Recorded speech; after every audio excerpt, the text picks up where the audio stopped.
1:05 p.m. On this beautiful first full day of spring, Wednesday, March 21st, 2018. This is our Placester 201 class. This is our advanced Placester class. This is not getting the initial setup information in. If you're wanting to get started with your Placester website, definitely check out our Placester 101 class at slmtraining.com. S is in Scott, L is in Leroy, M is in marketing, training.com. That's where all of our Placester 101 and 201 and some of our more advanced courses are all recorded there. Excuse me, this class also will be there within just a couple of hours after we finish here today because we are recording right now. Let me go ahead and close our little slideshow here. So there we go.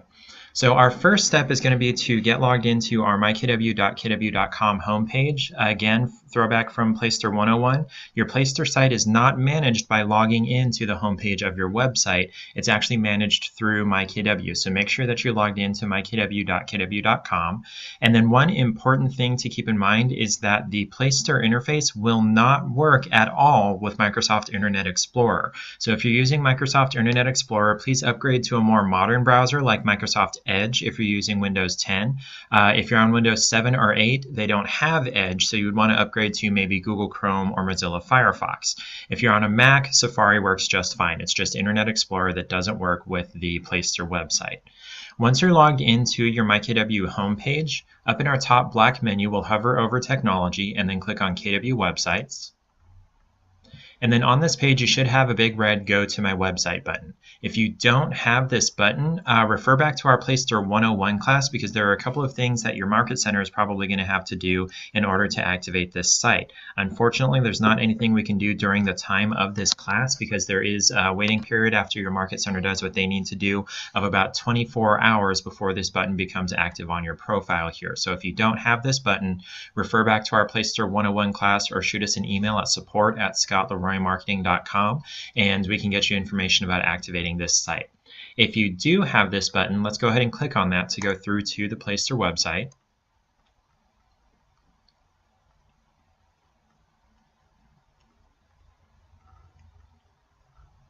And I'll zoom in here to give you guys a better picture of what we're doing. So again, this is our Placester 201 class, so we're not going to be going through the basics of launching the site, getting your information put in there, editing your menu, all of that stuff. We're going to do some more of the customization, like creating pages and writing blogs and adding testimonials and adding area pages and connecting your custom domain. Really fun stuff. So on the left under Quick Actions, we're going to click on Edit Site. And again, throw back to Placester 101. We covered everything from listings, this IDX integration up here, down to lead capture, and then custom domain is where we're picking up here in our Placester 201. So for custom domain, if you're a KW agent, your site should end in .kw.com, or if you're in Canada, .kellerwilliamsrealty.ca. If you're in the States, it's the .kw.com. This part over here, you actually have control of. You can change this pretty much at will as long as it's available to change it to, as long as someone else doesn't already have that address. And you can do that over on the right here by clicking Edit. And it'll pop up the box here where you would type that first part where you want to change it to. You can't put Realtor, can't put Realty, can't put KW, can't put Keller Williams in there. Kind of no point in putting KW or Keller Williams in there because it ends in .kw.com. But almost anything else is permitted here. Usually what happens here is when your site is created, it's going to copy your @kw.com email. So if your email is johnsmith@kw.com, your KW website is going to be johnsmith.kw.com. It just replaces the @ symbol with a dot. You can control that first part here. You can change it to John-Smith, or you can change it to J. Smith Homes or something like that. We've got Scott Leroy Marketing here, but if I were to change this to like Scott Leroy, just like that, under that I would click on Check Availability and it would tell me it's green, it is available, so I could come down and save that, and that would be my new site address. If I chose one that was already taken, like my personal one, something like that, excuse me, when I click on Check Availability, it's going to tell me it's red and it's not available, and it's going to offer some alternatives down here based on your name and your email address, your KW email. So you can change that kind of at will. One thing to keep in mind here is that if you have the original site address on your marketing materials, like your business cards or whatever, if you change this address and someone goes to that old address, they will not make it through to your site. So make sure that your old site address isn't on any marketing materials before you change the site address here. Just keep that in mind. And then above that, I do want to point out this section right here. This is where it says important. Oops, I didn't mean to click that. And of course, it's going to take forever and a day to reload. There we go. It's got this line that says, check out our step-by-step help articles on domain mapping to see what needs to be done in your domain registrar. That's for if you have purchased a custom domain through, say, GoDaddy or Bluehost or KW Domain Store or Google Domains. You bought your own custom domain and you want to use that domain on this site. Pretty easy to do. They have help articles here for most of the big domain providers. And then they also have some generic steps here that you can follow as if you can find where to perform those steps inside your less common domain provider.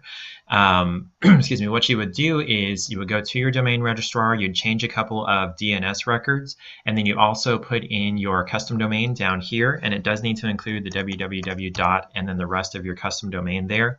Once you've got all that set up, you would do add domain and save, and if you've done everything correctly, when you visit your custom domain, it will go through to your Placester site.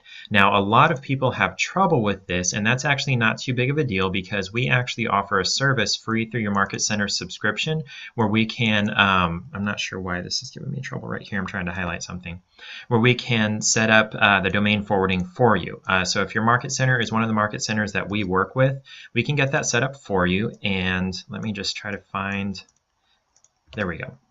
Sending you guys a message there with the link where we can get your custom domain connected to your KW website.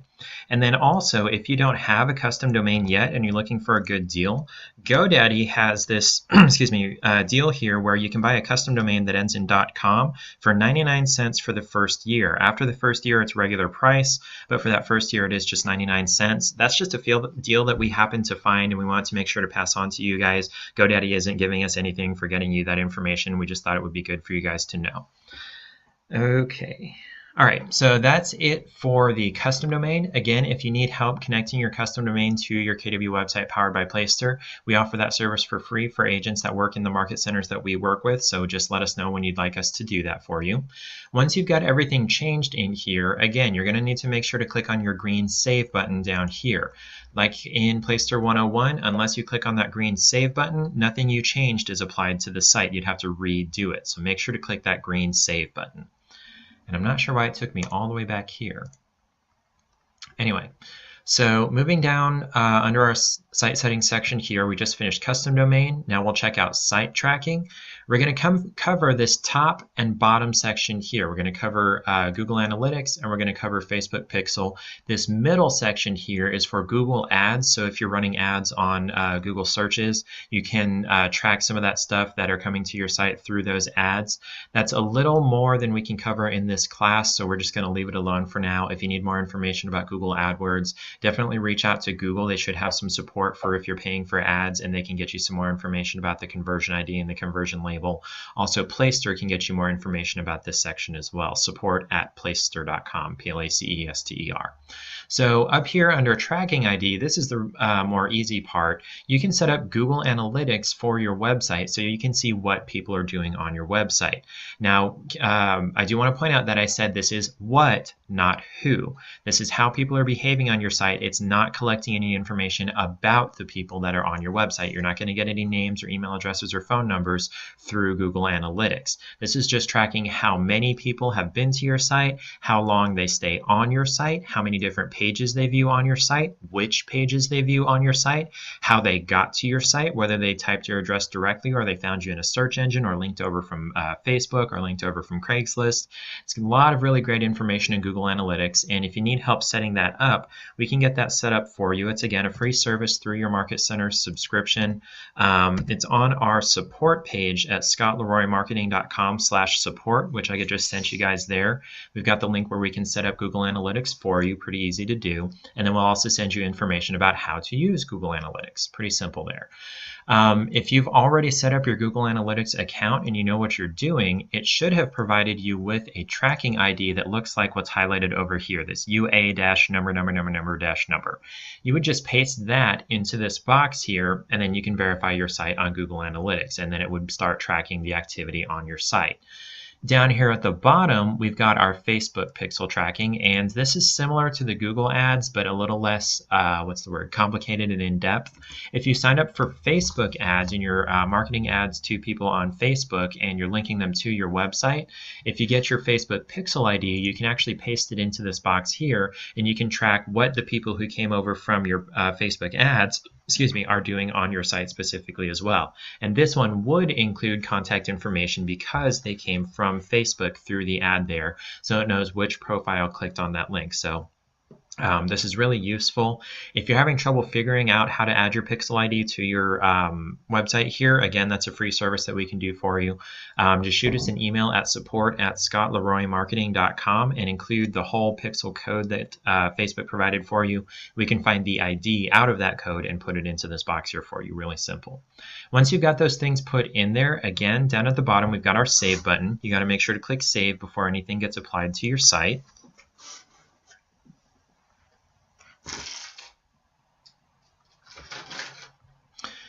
Okay, let's see. We're almost done here on the site settings page. Down here for site verification, this is verifying that you are the owner of this site and you can make specific changes that are required by these 3 websites to verify that you actually do own this site. Google and Bing Webmaster Tools are services that Google and Bing provide for you to improve your website's performance on search engines. If you add your, the tracking code for Google or Bing Webmaster Tools right here, it can connect that to your Webmaster Tools account, and it'll show you on that account, okay, here's what can be improved on your site to help it do better in search engines. Here's some tools that you can use to help that do better. It's a pretty great service if you want to spend any time on that. Apologies, somebody loud was just driving by. This is also a free service that we can help you with, especially the Google Webmaster Tools. We've got that link on our support page that I sent you guys just a couple of minutes ago, but we can also help you with Bing as well. Just shoot us an email at support@scottleroymarketing.com. Under that, we've got Pinterest here, and this is verifying that this is actually your website so that it can be listed on your Pinterest business page. You can create a business page in Pinterest and you can link to your website from that page, but you have to put in this code right here and save it and then confirm it on the Pinterest end for it to actually show on your profile. If you don't verify it, it's not going to show there. Again, that's something we can help with. Just shoot us an email at support@scottleroymarketing.com and include the entire code that Pinterest provided for you, and we can get it put in there for you. Again, just as with everything else, once you've got those things put in there, and by the way, everything that I've just shown you so far, has been optional. You don't have to use any of these tools. You can add them as you want them. You can decide not to use them, any of that stuff. Once you've got everything put in there that you want, make sure to click Save. And then the last thing that we're going to cover here under site settings is this SSL certificate. SSL stands for Secure Socket Layer, and that is basically security for your website. This is securing the information that's submitted on forms on your website from people being able to catch it basically out of the air on Wi-Fi or as it crosses the wires, so that the information that people put into your website isn't grabbed by identity thieves or hackers or whatever. You do want to leave this on in most cases. Every once in a while we do run into where this causes some problems, especially if you've got a custom domain connected to your site. If you do run into problems with that, let us know at support@scottleroymarketing.com and we can help you to figure out how to fix that. This is on by default for newer sites for the last several months, but if you have a site before roughly Thanksgiving of 2017, you might want to come and double check this section, make sure this is turned on for you. Once you've got it on or off, if you decide not to use it, definitely recommended that you do use it, but if you don't want to, you would want to make sure to click Save after you've made that change. Okay, now we're done here in site settings. This is the page that we're on right now. Now we're going to jump over to pages, blog posts, testimonials, and areas. This is actually adding content to your site. Before we do that, though, I want to cover the difference between pages and blog posts. We get this question a lot. What's the difference between a page and a blog post? A page is more of a permanent fixture on your site. It's always going to want to be found in the same place at the same address via the same menu link. This is information that isn't going to be changing super often. It can change. You can update it anytime that you want to, but it's typically stuff that you're expecting to be pretty static. So like tips for staging your home, or buyer resources, or seller resources, or link to a mortgage provider or something like that, or a mortgage calculator. That's what you would put on a page, like your about page or something like that. A blog post is a little bit more mercurial. It's expected to be changeable. It's expected to be replaced by newer information as newer posts are added. So for the blog posts, the older posts are going to get pushed down as new posts are added. They'll always be able to be found on your site. It's just people are going to have to click through more pages of blog posts before they find that old post. So this is where you're going to do more changeable stuff like seasonal cleaning tips, or let's see, what else do people put in blogs? Gosh, that's a really good question. If you want more information about blogging, I actually wrote this guide here for our blogging challenge, and I've forgotten what I put on it. Definitely check out our 30-day challenge for blogging. Oh, I sent you the wrong one. 30-day challenge for blogging. There we go. That first one I sent you is for search engine optimization. We're going to cover that in just a minute. But for blogging, if you want to know how to blog on your site and what to blog on your site, definitely check out that 30-day challenge. It's a really great resource there. And then testimonials and areas we'll get to in just a little bit. There's not too much similarity between those and anything else. So let's jump over to pages. And it's a very similar process to create a new page, blog post, testimonial, or area. Every one of these has this plus button up at the top here so that you can create a new whatever it is that you're working on here. I'm in pages right now, so this plus sign would create a new page. If I'm in blog posts, this plus sign would create a new blog post. Same for testimonials, same for areas. Really simple. So let's jump over to pages. With your site came 5 default pages that were created at the same time as the site: your about page, blog, contact, listing search, and your favorite listings. These first 4 are really self-explanatory. It's your about page. This is going to list your blog posts. This has your contact form. This is where people can search for listings. But the your favorite listings page actually isn't added to the menu by default. We do add it in our Placester 101 class, so definitely check out that class. We'll show you how to add that there. But your favorite listing is what's called a client profile type page. What happens is if someone registers on your site, or they save a property or something like that, fill out a contact form, and they save any properties in the future, if they click on the link to this page, it's going to list all of those saved properties for them. So this isn't actually something like your favorite listings as the agent. This is going to be the favorite listings of whoever it is that's signed into your site.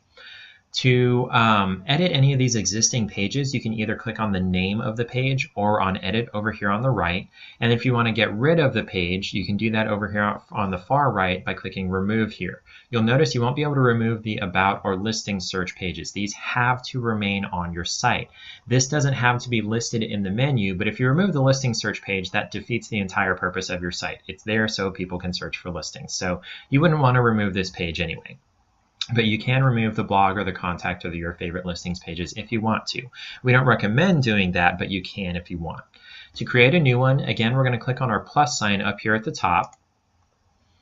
And we're going to go through the different pieces of creating a new page. So this slug section up here is actually affected by the page title. This is basically the address of this page that you're creating right here. It starts with the address of your site, and then it puts in that slash, and then it's going to put in the name of that page after we start typing it. So if we do a title here for like test page, something like that, you notice it adds it to the end of the slug here. So this is the address of this page. If I went to scottleroymarketing.kw.com/test-page, that would take me to this page that we're creating right here. So that's how page titles and slugs work. And that's the same for all 4 of these content types: pages, blog posts, testimonials, or areas. The page title dictates the slug. You can't change the slug different to what the page title says. So whatever you put in here, it's going to be in the slug, or whatever's in the slug is reflective of what's in here. They can't be different.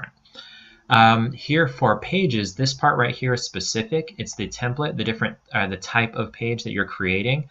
There are several different options in this drop down right here. The default is this bottom one, which is a testimonials index, which I think is fairly kind of dumb, but we're just going to leave that alone. It's not our system. Most often what you're going to be creating is a default page template. This is your custom page where you can put in pretty much anything you want. You can add your own text, you can add images, you can add videos, you can embed stuff into this page. A lot of really cool things you can do with this default page template. Under that, we've got our About page. You probably don't need to create another About page, but something that you might want to consider is maybe if you're the lead agent on a team and your website is the team website, you might want to create an additional About page for each member of your team and then nest those under the menu option for About on the home page. So you'd have About, and then as you hover over that, underneath that you'd have lead agent, buyer specialist, listing specialist, admin, whatever. You can create an About page for each of them and add that to your menu. Now, I do want to point out this agents index right here. You'll notice as I hover my mouse above and below it, it skips right over that. It doesn't actually let me select or click on that agents index there. That's because this is actually part of an upgrade package that you need to contact Placester to upgrade to. It used to be a free option on the Placester sites provided to KW agents, but they actually moved that up to an upgrade package about 6 months ago. So excuse me, if you did want to have actual agent pages on your site rather than creating an About page for each of them, honestly, really not much difference here. They've got some extra links for maybe, what's that called, phone numbers and social media links. But you can add those into the content of the About page. So there's kind of no reason to pay for the upgrade for the agents index here. But if you really wanted to, you could. You could contact Placester and they can talk to you about that upgrade package. Under that, we've got an areas index page, which is where it's going to list whatever pages that you create up here in areas. It's going to list them all and have links to the individual ones on this page.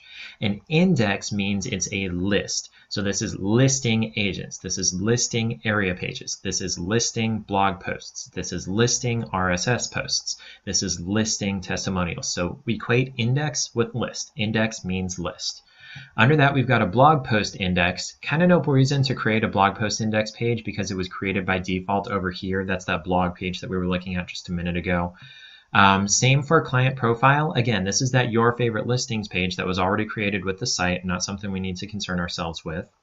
Under that, we've got our contact page, again, created with the site, so we don't need to create another one of those.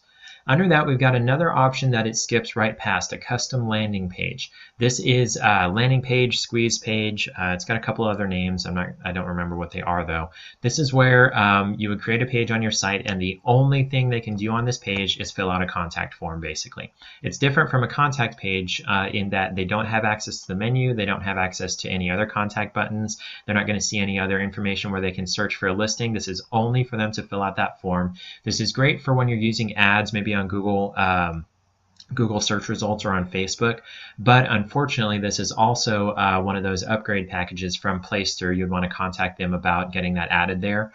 One of the things that we point out here though is that we actually have some free landing pages that we can create on your site for you using Google Forms. They would still have access to the menu and in the listing search and all that stuff on the landing pages that we create, but you don't have to pay however much it is per month to Placester to have those custom landing pages there. So if you'd like more information about us adding those landing pages for you, definitely check out that scottleroymarketing.com/support link there. We've got the links to those on that page there. One is a what's my home worth form, one is a testimonial submission form, and one is an open house sign-in form. We can create those for you. And then you can also create your own custom landing pages using Google Forms and just embed those into your site. We've got a video showing exactly how to do that, and I'm surprised that I didn't look that up for you guys already. Let me go find that.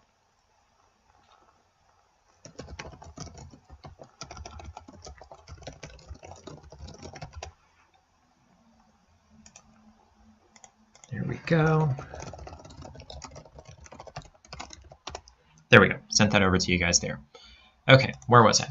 So we just skipped past landing pages there. Under that, we've got our featured listings page. This is going to take the settings that you put in featured listings over in the site settings page. So maybe all of your listings or all of your office's listings or only such and such price range or such and such area. You can create a whole page that's only those listings. It's not the regular listing search page. It's only the listings that you've chosen to be featured there. You can show up to 50 listings per page on this, and they can just click next to go to the next 50 and next 50 and whatever. So if you're a really high producing agent, you've got a lot of listings and you're unhappy with only showing 4 or 8 or 12 or 16 on the home page, depending on your theme, the featured listings page is a great option for that to show more of the listings that meet your featured criteria. Under that, we've got our listing search page. Again, not something we're going to need to create. It's created by default in the site. No reason to create another one. Under that, we've got an RSS feed index. This is a really neat page type because say you had a blog previously before you got your KW website here through Blogger or WordPress or something else, ActiveRain, whatever, and you wanted to have those blogs automatically show on your KW website. RSS feed index is a great way to do that. You would get the RSS feed from whatever provider that is, and you'd have to contact that provider to figure out what the RSS feed link would be. Once you've got that RSS feed link, you would create your RSS feed page here and paste in that link, and it would automatically bring over the content that you created on that other site and put it onto your KW site. Excuse me, again, in order to get that RSS feed link, you'd want to contact the provider of whatever other blogging platform you're using. We don't have that information here. We work exclusively with the KW stuff.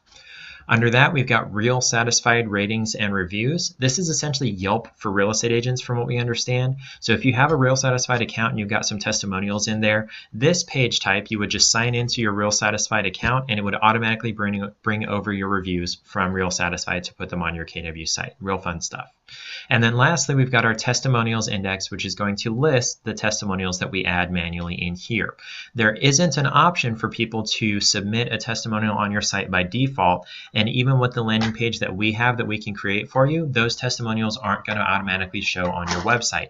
And that's a good thing, because if someone posts a, what's that called? An untrue, incorrect, defamation, you know, they did this, and they're really bad and it's not true at all. You don't want that to automatically show on your site. So you're in control of which testimonials show on your site, and you just add them over here in testimonials. We're going to go over that in just a little bit. So right here, while we're creating pages, we're actually going to create 2 pages while we're in here. One of those is going to be this default that it selects the testimonials index. Actually, sorry, I got ahead of myself. Let's change this back to our default page template so we can go over more of the parts that you can do with the pages here. So once you've got your default page template here, you've got your title set that's affecting the slug up here. Under that, you've got the section for the page content. This is where you can add your text, you can add pictures right here, you can add videos, you can format the text, you can put it in bullet points and all that fun stuff. You can add links, you can add buttons in here if you know how. This is where you would put in the actual content of the page. Under that, we've got these 2 checkboxes right here. Excuse me, this first checkbox is going to, before we get there, on each page of your site, all except I think one page type, I think it's the listing search or something like that. On every page of your site, on either the right or the left, there's going to be a contact form for them to reach out to you and a listing search form by default. If you're creating a page here and you don't want to show those on one side or the other of the page, you just want this page to be all the way across, you would check this box for display full width. This is what we do when we create those custom landing pages for you using the Google Forms, so that they don't have the separate contact form to confuse them. They don't have the listing search form to confuse them. All they have on the page is the form for the landing page there. You can also do this with the landing pages that Placester provides if you're paying for that upgrade package as well. And then also just say you've got a page that you want them to focus on the content instead of filling out those other forms. You can check this box as well. Under that, we've got this checkbox for add this page to my menu. That's pretty self-explanatory. Check this box. When you save it, this page will automatically be added to your menu.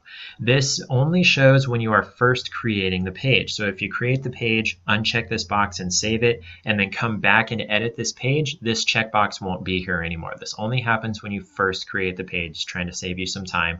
It will automatically add it to the end of your menu. Most times you want to leave this checked, but specifically for that open house sign-in landing page that we create for you guys, we leave this out of the menu and we just send you the address of that sign-in page so that it's not available on your menu all the time when you're not at an open house. You would just go to that link that we send you guys during the open house, leave that open on your laptop or on your iPad or something like that, and people can only fill out that form because you've got it pulled up there. It's not in the menu for them to find by themselves later. Down here at the bottom, we've got our meta title and our meta description here. These are the quote-unquote SEO section here, search engine optimization, and we'll go a little bit into what a meta title and meta description are and what they're supposed to be and where they show. The meta title shows up here in the browser tab. You see where it says Placester right here? That's the meta title for the Placester website that we're in now. go up here, see it says MyKW, and then it's got that dash. That's the meta title for the MyKW homepage. If we went over to Scott Leroy Marketing, it would tell you our meta title and all that stuff. So the meta title, oh, the other place that the meta title shows is in a search engine. Go over here and search for Scott Leroy Marketing. It is the blue link that you actually click on in the search engine results here. So you're telling the search engine what to display here when you show up in search results. There is a soft limit to how long this can be. It's not actually a limit, but what happens is after about 55 characters, the search engines truncate the site title, the meta title, into a ... like right here and right here. It doesn't hurt anything when it does that. Your title can be pretty much as long as you want it to be. It's just nobody's going to see it after that point. So you want the most important, most specific information up front. So I'll show you some more about that when we create our pages that we're going to be working on in just a minute. Under that, we've got our meta description. This only shows in one place. It's on the search engine results here. It's the gray text that shows underneath the search engine result for the meta title here. So that you're displaying, or you're telling the search engine what to display right here. And keep in mind, this is being displayed for actual real life people to read. So this is not the place for quote unquote meta tags. Meta tags used to be the way that search engines operated about 10 or 12 years ago. They have pretty much fallen out of fashion because search engines have gotten a lot more, sophisticated, because they're actually looking at the content of your site rather than the quote-unquote tags that you tell it that your site is about, even if your site may not actually be about whatever those tags are saying. So the meta description here is supposed to be a helpful description that an actual person can read so that they know what they're going to find on your page before they actually click on this link in the search engine results. You've got a little bit more room here. It's about 155 characters before it truncates it with that ... like there it is right there. There's a ... So you've got a little bit more space here. You can be a little bit more verbose. This is, again, it's supposed to be natural language that a real person can read. So it would be so I'll show you an example of that when we get to creating the 2 pages that we're going to create in just a minute. Down here at the bottom, and this is going to be true for all the content types that we're creating in just a little, or for the rest of this class, you've got the option to save it as a draft, which means it'll be available for you to edit later in the back end of the site, but nobody would be able to find it live on the site whether or not you put it in the menu. So that is to where you can create your content and put it onto the site live at a later date. Or if you want to send it live right now, you would just click on your green save button and it would apply it to the site right away, and people could see it pretty much immediately. So now we're going to go create those 2 page types that I was talking about a few minutes ago. Our templates that we're going to choose is, first we're going to do our areas index so that when we create some area pages over here, we'll be able to find those on the site, and it's going to list the area pages that we create. So we're going to call this, and you can call this whatever you want. Your page title is up to you. I'm going to call this Communities I Serve. You could put my service areas or where I work or my hometown or something like that. It's whatever you want to put in this page title here, but it should notate that this is going to be local areas that are around where you work. Under that, we've got this section here for page content. It's up to you whether or not you want to add some page content in here. For the areas index page, for any of the index pages, it's not super important to have any content in this box here because it's going to be listing those area pages that you create anyway. So you don't necessarily have to have anything in this box, but you can if you want to. I'm going to put something like learn about the areas around Orlando, Florida, which is where Scott is, from Scott Leroy, your local real estate resource. There we go. That can be as long or short as you want. Again, you don't even have to have it there if you don't want to. Under that, we've got this checkbox for add this page to my menu. You notice it doesn't give you that option for making it full width. So this page type, this template that we chose here, doesn't have the option to be full width. So not every page that you create has that option. We do want to go ahead and add this page to the menu though, so I'm going to leave that checked. Under that, we've got our meta title here. So I'm going to call this pretty much going to start with the page title here, which is the most specific, most important part here. That's what this is. So I'm going to call it Community Served. And then Going to do a dash. You can also do like a bar. You can do a, I don't know, a colon. Some kind of separator character is a good idea to put in your meta title here. I'm going to do a dash. And then you would do go from most specific over to less specific, most important over to less important. So this is Scott Leroy's website. Oops. Gosh, there's no E in Scott. Scott Leroy. Then we'll do maybe a phone number. Some people put their phone number in the meta title, some don't. It's up to you. Then we'll do something like search homes for sale in Orlando, Florida, and then Keller Williams Realty. So most specific, this particular page is community served. It's under Scott Leroy, whose phone number is such and such. Here's what you can do on Scott's site. You can search homes for sale in Orlando, and he works for Keller Williams Realty. Most important, most specific at the front, so that when it truncates off at the end somewhere, it won't cut off the important information. And then down here for meta description, again, you've got roughly 155 characters before the search engine cuts it off with that ... So you can be a little bit more verbose. So this will be something like learn from Scott Leroy himself about the areas of like Winter Park, something, I don't remember what the other areas around Orlando are, and all the areas around Orlando, Florida. There we go. Again, it's up to you how long you want this to be, what you want to put in here. The main thing is make it person readable, make it a description of what they're going to find on this page before they actually click on that link in the search engine.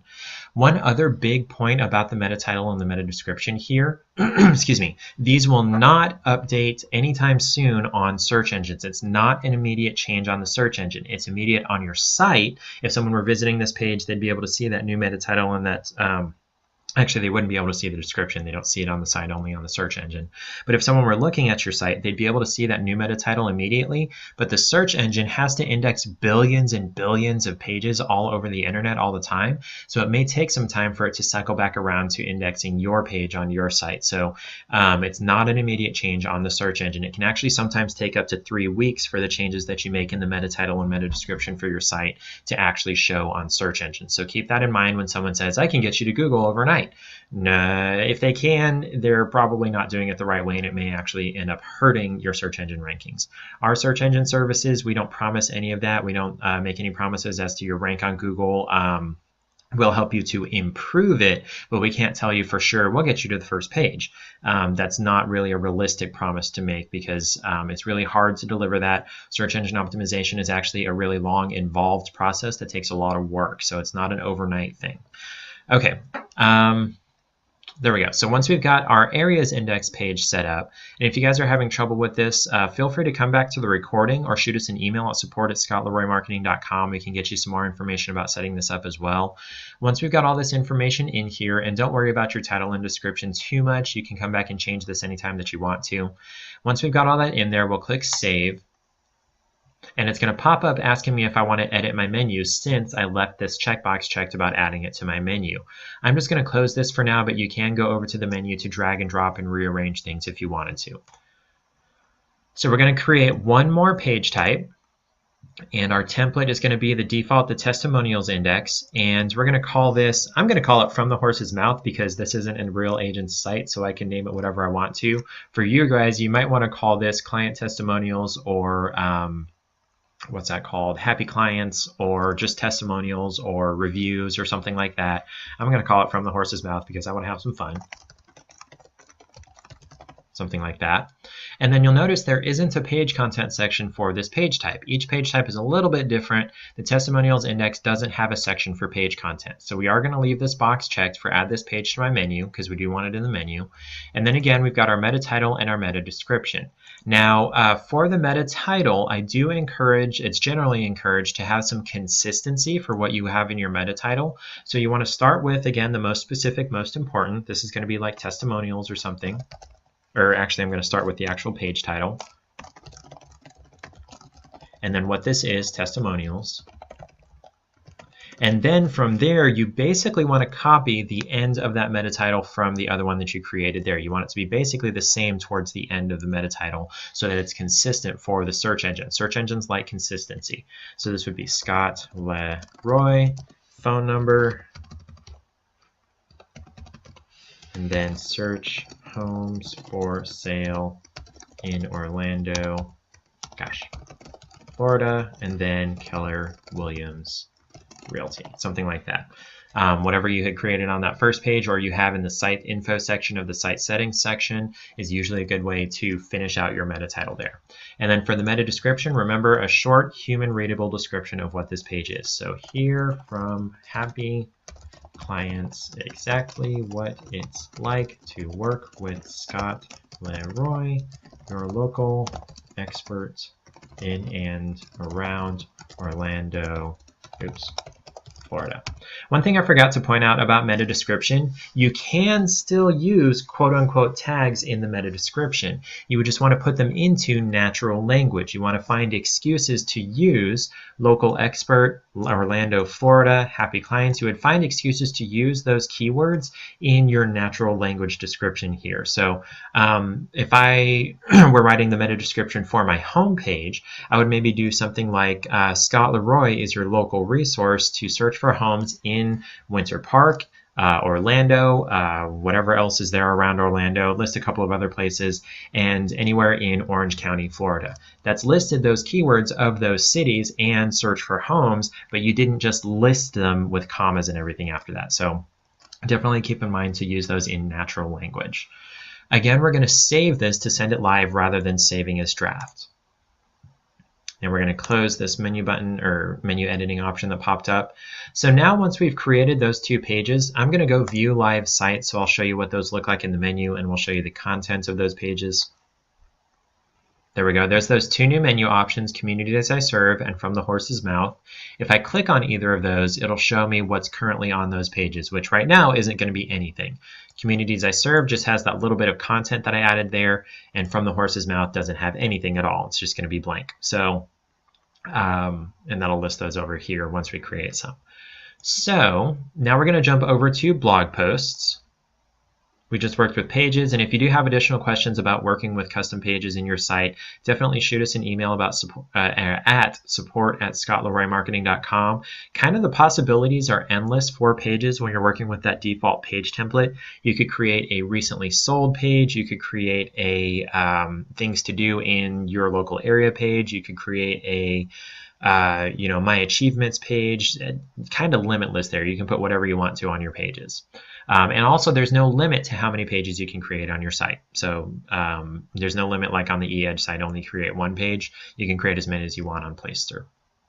Okay, so here for blog posts, very similar to pages. You can edit the existing blog post by clicking on the name or edit. You can remove those blog posts, or you can go view them on the site. Now, one thing I want to point out is these 4 blog posts right here are the same for everybody. These 4 blog posts came with your site. KW International didn't put these on your site. Placester did, and they're not going to be putting any additional blog posts on your site. Nobody but you generates content for your site. Any blog posts are going to come from your brain, basically. And it's not very hard to do. One thing I want to point out about this one in particular, relocating to the big city, say you don't work in a big city. Say you work in I don't know, Topeka. That's kind of a bigger city. Say you work in Grand Island, Nebraska. Not a big city. So relocating to the big city probably isn't an appropriate blog topic for you. You might want to rewrite this blog post and change the name to relocating to a small town, relocating to a farming community, relocating to, I used to live in Pensacola, so relocating to the beach or relocating to a tourist town, something like that. Just keep in mind for that particular blog post, or you can just remove it and not worry about it. It's up to you. We're going to click our plus sign up here to create a blog post. And again, we've got our title and our slug. Slug gets its information from the title, so we're going to call this our test blog post. And you see that puts that there in the slug. Down here in the content section, it's very similar to creating a page. You can add pictures, you can add video, you can format the text, all that fun stuff.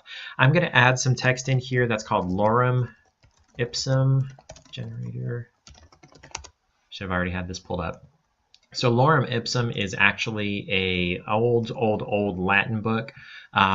Excuse me, or from an old Latin book. That Latin is a dead language. Nobody speaks it anymore. Only people that know it are scholars that study Latin. What was I saying there? So Lorem Ipsum is used as filler text for websites that don't actually have anything in them yet. So it just shows you what text would look like on that page. So that's what we're going to put in here. You can put in your own text if you want at a later date. I'm just showing you what this looks like once you've got some text in here for the blog post. Under that, we've got some new options here, and basically, as we move right along here, we're going to get additional options. Blog post has new stuff that pages don't. Testimonials has different stuff that blog posts don't, and so on and so forth. So down here for a blog post, we've got this new section called Options that has an excerpt and a featured image, and I didn't mean to click that button. An excerpt is very similar to the meta description in that over here on the blog index page here, the excerpt is the short description of what that blog post is about that shows here on the index of those blog posts. So this right here is the excerpt for that dealing with financing blog post. Now, if you don't put anything in the excerpt, that's actually not going to hurt anything. It's just going to take the first couple of paragraphs from the body of the post and use those as the excerpt and then truncate it with a ... But you can also summarize your blog post down here in the excerpt. So I'll show you what that looks like.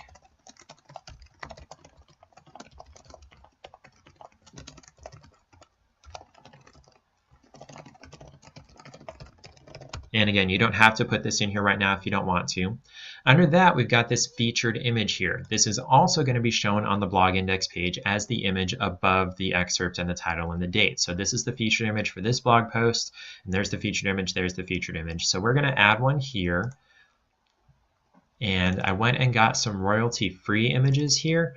I wish I could have, or I wish I had looked up how to find images for your site. There we go.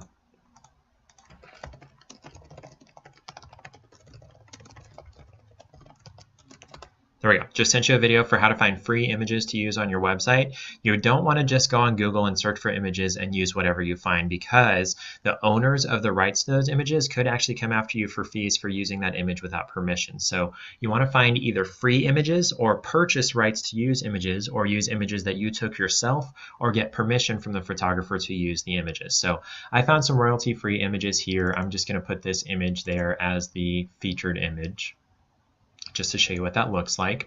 And then under that, again, we've got our meta title and our meta description. So I'm going to call this the title of the page, test blog post. And then what it is a blog, which does not have an A in it.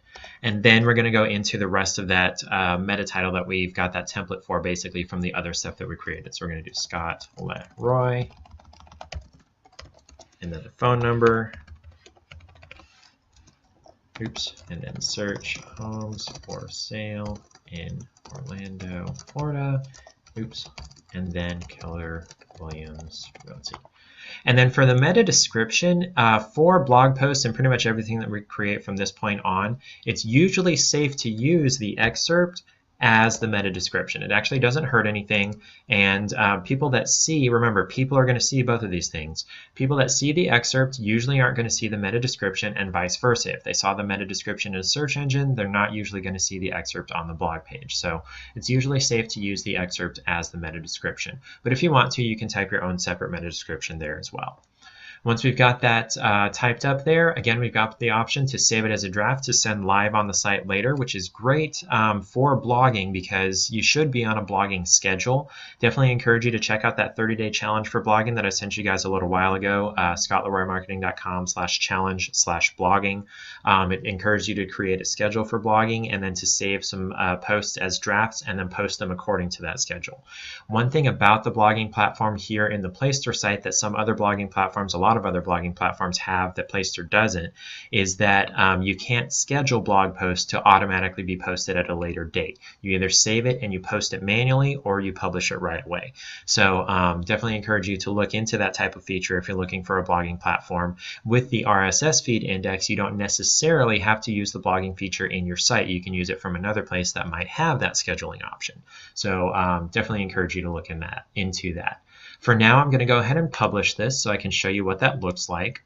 And if I refresh the page here on the blog index, now I've got that new blog post here with that featured image. Here is my excerpt. Here is my title. Here's when it was posted. And if I click on the image or the title or read more, it's going to take me through to the actual content of that blog post. Notice that the featured image here is going to show up at the very top, and it's going to crop the top and the bottom off. Or actually, is it the top and the bottom? Where did that crop that?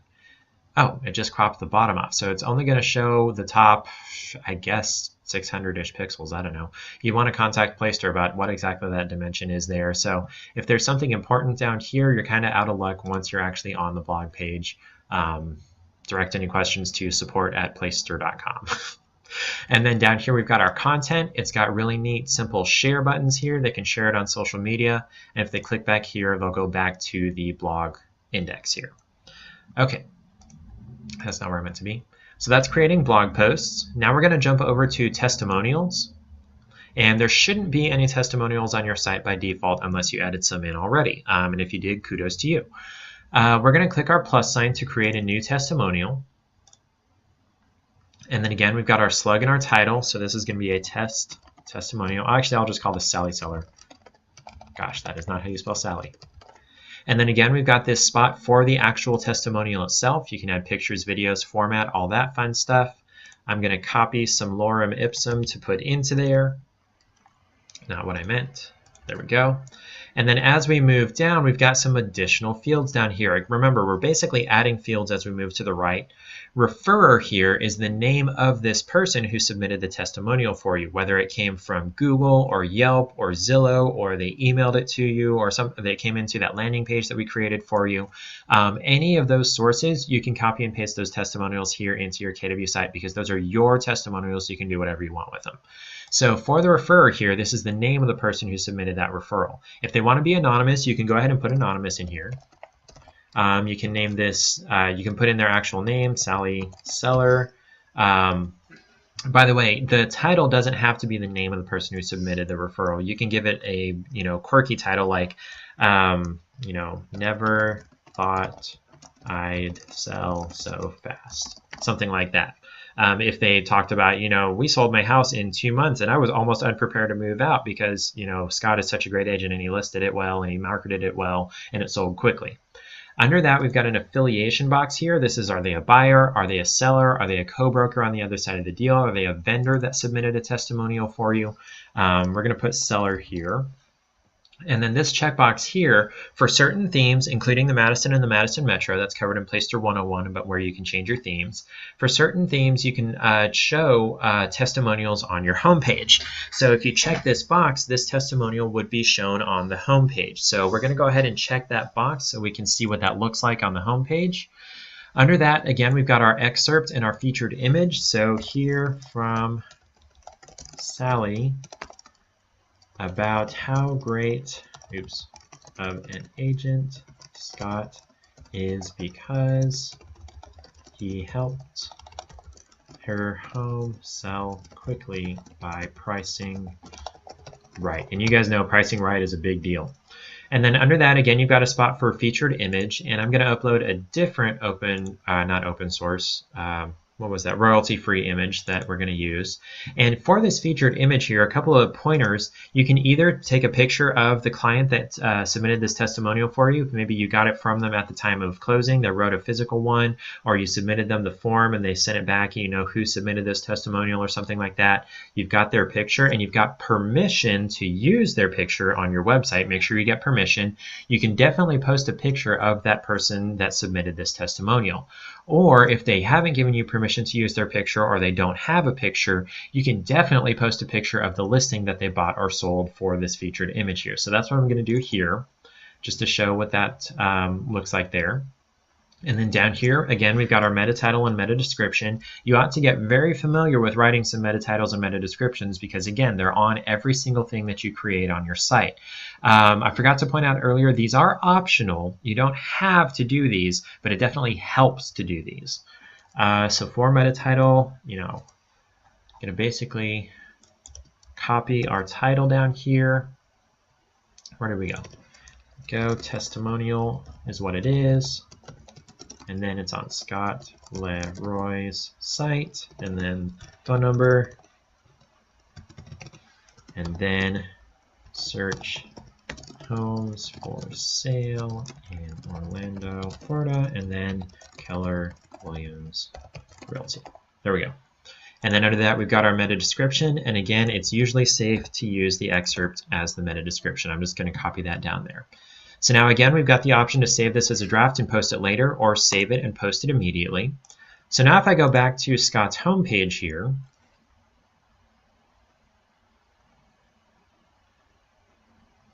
when we scroll down here on the Madison theme here, this is where the featured testimonials show up. So this is where you're going to see that testimonial we just put in there. There's our excerpt, there's our featured image, there's that affiliate, or referrer name that we put in there. It will also show on From the Horse's Mouth here, that testimonials index page that we created for you. Never thought I'd sell so fast, all that fun stuff. And if I click on more, we'll see the content of that testimonial. So really neat there. And then now we're going to jump over to areas, and oh my gosh, it's already 2 o'clock. Apologies, guys. Apparently I'm running a little slow. I guess I've added some content here. So we're going to try to run through area pages really quickly. We do have a pretty exhaustive guide about writing area pages specifically. I'm going to get you that right here. And then we also have a template for what to put in your area pages, and I'm going to send that to you as well. There we go. So if you're watching this on a recording and you're looking for all these links that I sent to these guys in the chat window, definitely shoot us an email at support@scottleroymarketing.com, and we can get you all that information. It's really neat. What was I saying there?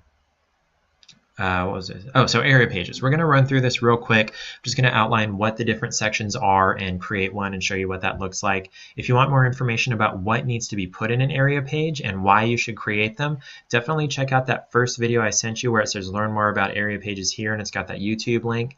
Definitely check that out because we go through how to write an area page and specifically what needs to go in there and why they're great. It labels you as the local expert. It lets people know once they're on your site that you actually do know the area that you're trying to buy and sell in. You can get the information that a lot of other people can't, or they haven't been able to find themselves yet. So making area pages is definitely a great way to label yourself as, to brand yourself as that local expert, which each real estate agent is supposed to be. So we're going to click our plus sign to create an area page. And again, we've got our slug and our title. So this is going to be a test area. Down here for type of area, we've got county, region, locality, postal, or neighborhood. Region, I'm not sure how that's defined. I think it's going to be different per MLS, although, excuse me, it's not really a big issue because we don't typically want to write an area page about a region. That's usually too big, too vague, too broad. It's not labeling you as the local expert. It's a region piece, and everybody and their mother has written about regions. You typically want to do a neighborhood instead, but you can also do a postal or zip code. They do postal because this site serves both Canada and the US, and they're not all zip codes. You can also do a locality. That is a city, a town, a township, an incorporation, a what's that called? Whatever other name for city that there is there. So it doesn't necessarily say city here because there are different names for that. So you would choose a locality. Typically, again, we're going to recommend doing neighborhood because that's hyper local is the term that they use, and that brands you as that local, what's that called? Local expert, so that you can get that information out to people better than other people can. Under that, we've got a name of area drop down right here, and this pulls the information directly from the MLS. So if you've got your MLS connected to your site properly, you should be able to pull out neighborhoods and counties and cities and zip codes and everything from your MLS. We're connected to the KWLS on Scott's site right now because I reset everything before this class, so I'm just going to randomly choose one of these. We'll do, there we go, Southwest Palm Bay. It doesn't matter to me, but you would want to choose whatever area that you're writing about in this drop down right here. Again, that's going to pull it from the MLS. Under that, we've got this checkbox for default sort. Down at the bottom of this area page that we're creating here, it's going to show some listings from this area that you just selected in the drop down just above that, and it's asking you how do you want to sort those. So Say you're writing an area page about a very well-to-do neighborhood, a lot of luxury listings. You may want to leave that default sort as price highest. Although, say you're writing about a brand new subdivision from a builder that you work with, you may want to do days on site newest, so it's always showing the freshest listings from that subdivision. Say you're writing an area page about a historic neighborhood. You may want to sort that by year built oldest, so it also always shows the oldest buildings there. Not the oldest listing, but the oldest building there. We're going to pretend this is a historic neighborhood, so I'm going to do year built oldest. It's going to show me the oldest listings in this area that I selected right here. Under that, we've got this checkbox here asking whether we want this area to be featured. Now, this isn't going to be featured on the home page. It's going to be featured on that area's index page that we created a little while ago. So it's going to list featured areas at the top of the page, and then if there's more than one featured area, those featured areas are going to be alphabetical, I believe. I believe that's right. And then under that, it's going to go to the non-featured areas, and those are going to be alphabetical as well. They could be chronological, but I'm pretty sure they're alphabetical. Under that, we've got this section for slideshow. This is different from the homepage slideshow in that you can actually upload more than 5 pictures. As far as we know, we haven't found a limit for how many pictures you can put into the slideshow here. So the homepage, you can only do up to 5. In this slideshow, you can do kind of as many as you want. So I'm going to put... Uh-oh, somebody's having some trouble out there. I'm going to put... There we go. I'm going to put these 5 images in here. And unfortunately, you do have to upload them one at a time. Now, the same rules apply for the, what are they called, area page slideshow here. And if you're unfamiliar with the rules for the slideshow, definitely check out our Placester 101 class. You definitely want them to be much wider than they are tall. And I'm just showing you guys what these are going to look like if they are taller than they are wide. And it tells you exactly the size that they're supposed to be, 1600 pixels wide by 600 pixels tall. When you're looking at measurements for images on the internet, width and then height. It's always going to be width first and then height. Under that, we've got our headline here. So there are 3 sections to an area page here. You've got section 1 right here that starts with the headline, section 2 that has a subhead, and then section 3 that has another subhead. So our first section here is actually going to show the headline a little bit bigger than either of those 2 subheads. So I'm just going to call this section 1. And then for some body copy, I'm just going to copy in some lorem ipsum here.